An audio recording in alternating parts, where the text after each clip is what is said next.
Puji nama Tuhan, kita bisa dipertemukan kembali untuk membahas satu topik dengan judul dimensi-dimensi perencanaan pembelajaran. Jika kemarin kita sudah membahas apa itu perencanaan pembelajaran, pada kali ini kita akan membahas dimensi-dimensi perencanaan pembelajaran. Nah, dalam konteks perencanaan pembelajaran, mengacu pada berbagai aspek atau elemen yang perlu dipertimbangkan dan diintegrasikan dalam proses pembelajaran. Setiap dimensi mewakili area tertentu yang relevan untuk menciptakan pengalaman pembelajaran yang efektif dan bermakna bagi peserta didik. Jadi setiap elemen atau setiap dimensi-dimensi yang ada dalam proses pembelajaran ini sangat menjadi dasar untuk mencapai suatu tujuan dalam proses pembelajaran tersebut. Nah, apa saja dimensi dalam perencanaan pembelajaran? Pertama, materi pembelajaran. Nah, setiap guru yang mengajar, yang melakukan suatu pembelajaran atau proses belajar mengajar sudah otomatis akan menyampaikan suatu materi atau topik, entah itu berbentuk modul, entah itu berbentuk diktat dan lain sebagainya. Dalam suatu proses pembelajaran sudah otomatis atau sudah sangat penting ada yang namanya materi pembelajaran yang akan dibahas selama beberapa menit ke depan. Nah, tujuannya apa? Ya tujuannya setiap peserta didik yang datang tidak hanya diam, duduk dan melihat suasana sekolah, tidak, tetapi setiap peserta didik yang datang memasuki kelas dan akan menerima yang namanya materi dari seorang pengajar atau seorang guru. Nah, kemudian ada strategi pembelajaran. Strategi ini sangat dominan atau sangat penting diberikan oleh setiap guru dalam materi tersebut. Apa yang cocok dan apa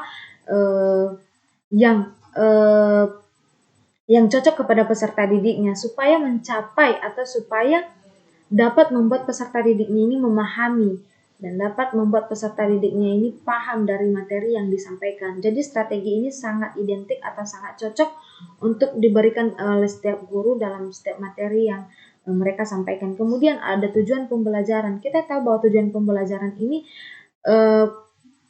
penting. Jadi tujuan setiap guru dalam proses perencanaan pembelajarannya apa? Berbeda-beda, mungkinkah ada yang tujuannya supaya peserta didiknya dapat menerima dengan baik, atau supaya peserta didiknya dapat memahami dengan baik dan bahkan mengimplementasikan dalam kehidupannya sehari-hari. Nah, setiap materi, setiap proses pembelajaran sudah otomatis harus memiliki tujuan. Jika tidak ada tujuan, maka sama halnya bodoh, karena kenapa? Setiap apa yang disampaikan tidak ada tujuannya dan tidak memiliki goals atau tidak memiliki akhir. Nah, tidak ada hal yang perlu kita capai ketika seorang guru tidak memiliki tujuan dalam materi atau dalam proses pembelajaran tersebut. Kemudian ada metode. Metode ini juga sangat penting, yang tidak boleh dihindari atau tidak boleh diabaikan oleh setiap guru, karena metode ini kita tahu bahwa cara untuk mengimplementasikan suatu proses pembelajaran. Hal ini akan membuat peserta didik lebih mengerti dan bahkan lebih terjun langsung atau lebih mengenal langsung karena terlibat dalam metode materi tersebut. Nah, hal ini sangat-sangat penting dan diharuskan untuk setiap guru atau setiap tenaga pendidik menggunakan metode yang cocok dalam peserta didik, yang cocok dalam materi dan yang cocok untuk peserta didiknya, supaya sama-sama memahami dan mencapai suatu tujuan dalam proses perencanaan pembelajaran tersebut. Kemudian ada penilaian pembelajaran. Kita tahu bahwa setiap sekolah atau setiap guru memiliki penilaian terhadap peserta didiknya. Entah itu penilaian dalam ujian, penilaian dalam ulangan, dan lain sebagainya.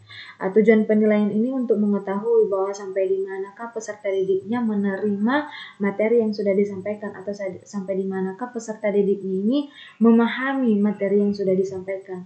Penilaian ini juga tujuannya untuk membantu peserta didik memperbaharui. Jadi ketika peserta didik ada yang memiliki nilai rendah dan tinggi, sudah otomatis nilai rendah ini harus diperbaharui. Nah, apa yang perlu diperbaharui kepada peserta didiknya supaya dia bisa mencapai nilai seperti apa yang dimiliki oleh teman-teman yang lain. Kemudian ada evaluasi pembelajaran. Kita tahu bahwa evaluasi pembelajaran ini juga sangat penting. Hal ini tidak boleh ditinggalkan atau tidak boleh diabaikan oleh setiap guru. Karena kenapa? Kita tahu bahwa evaluasi pembelajaran ini menjadi satu dimensi atau menjadi sesuatu hal yang sangat penting untuk kita memperbaharui setiap peserta didik kita. Yang dimana evaluasi ini untuk meningkatkan. Ketika kita mengetahui bahwa peserta didik kita ini, ternyata tidak tahu. Karena evaluasi ini untuk mengetahui ternyata siapa saja yang Siapa saja yang masih belum mencapai suatu materi, siapa saja yang masih belum memahami materi, dengan melakukan evaluasi, yaitu untuk melakukan perbaikan. Evaluasi ini untuk melakukan perbaikan supaya peserta didik kita ini sama-sama memahami, sama-sama mengerti atas materi yang kita sampaikan. Nah, jadi dimensi-dimensi ini sangat-sangat penting. Dimensi-dimensi yang kita sampaikan pada pagi hari ini sangat penting untuk guru-guru pahami bahwa dimensi ini tidak boleh ada yang terlewatkan. Dan kita perlu perhatikan. Nah, kesimpulannya bahwa dimensi dalam perencanaan pembelajaran ini sangat penting untuk mencapai tujuan pembelajaran yang lebih efektif dan lebih efisien, sehingga dalam suatu proses pembelajaran tersebut menguntungkan setiap peserta didik dapat menerima materi dengan baik. Jadi kita sebagai seorang tenaga pendidik atau guru, kita sudah pasti ketika kita mengajar, sudah pasti keinginan kita, tujuan kita supaya peserta didik kita itu mengerti atau menerima dengan baik apa yang kita sampaikan. Maka dengan itu, dari kita seorang guru harus lebih memperhatikan apa yang perlu kita sampaikan, apa yang perlu kita lakukan kepada peserta didik kita, supaya kita sama-sama menguntungkan. Nah, peserta didik menerima dengan baik dan bahkan bisa menjadikan mereka seperti apa yang kita inginkan. Jadi sekian dari materi yang saya sampaikan. Jika ada beberapa kesalahan, saya mohon maaf, dan kiranya materi ini boleh memberkati setiap kita, dan Tuhan juga boleh memberkati setiap kita yang mendengarkan. Terima kasih, Tuhan Yesus memberkati.